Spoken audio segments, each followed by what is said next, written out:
1989 जिस दिन शिलान्यास हुआ उस दिन देवोत्थानी एकादशी थी। फर्स्ट कार सेवा जिस दिन गोलियां चलाने की बात हुई 30 अक्टूबर 1990 देवोत्थानी एकादशी थी।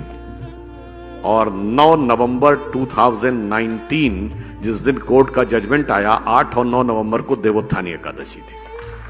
अब मानिए तो संयोग और मानिए तो दैव योग। देवता उठे थे तो देवता भारत को दैवी स्थान तक ले जाने के लिए उठे थे।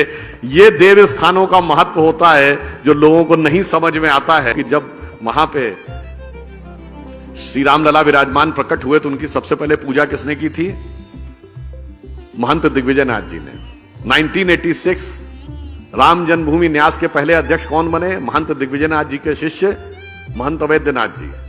और जब 2019 में शिलान्यास हुआ तो मुख्यमंत्री कौन थे? महंत अवैधनाथ जी के शिष्य योगी आदित्यनाथ जी।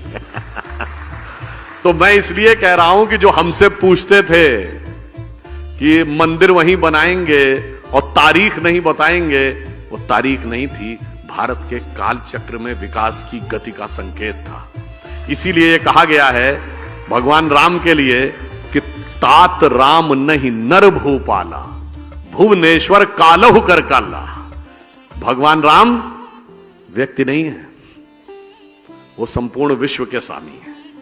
इसलिए उनका मंदिर कोई इमारत नहीं थी और मंदिर की तारीख कोई डेट नहीं थी, वो भारत के एलिवेशन का था। और ये भी संयोग देखिए, वो तब मंदिर बनने जा रहा है अगले साल।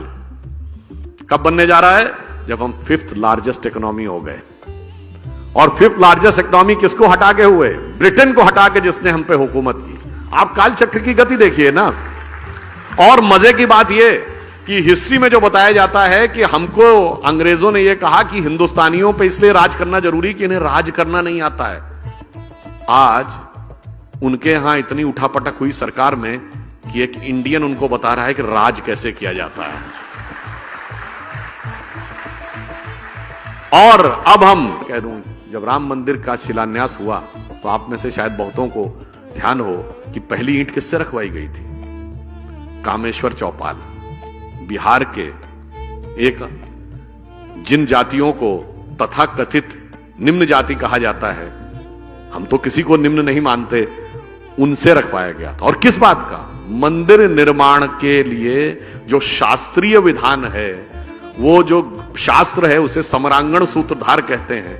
और समरांगण सूत्रधार के अनुसार शिलान्यास में 4 वो रखी जाती हैं ईंटें, जिन्हें कहते हैं नंदा, भद्रा, जया, पूर्णा। और उससे साथ हमने पहली 5वीं ईंट पहली रखवाई थी। किससे?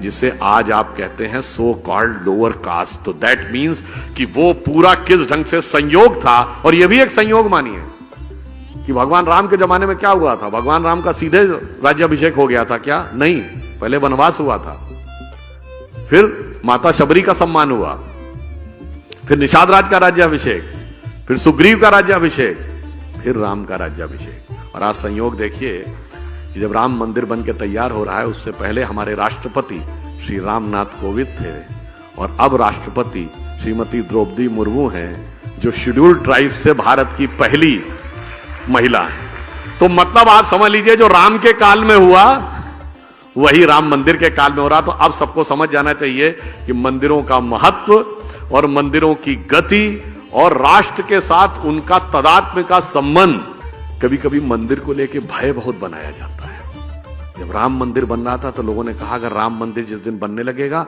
उस दिन मिडिल ईस्ट के देश पेट्रोल देना बंद कर देंगे। आज राम मंदिर भी बन रहा है और अबू धाबी में भी मंदिर बन रहा है।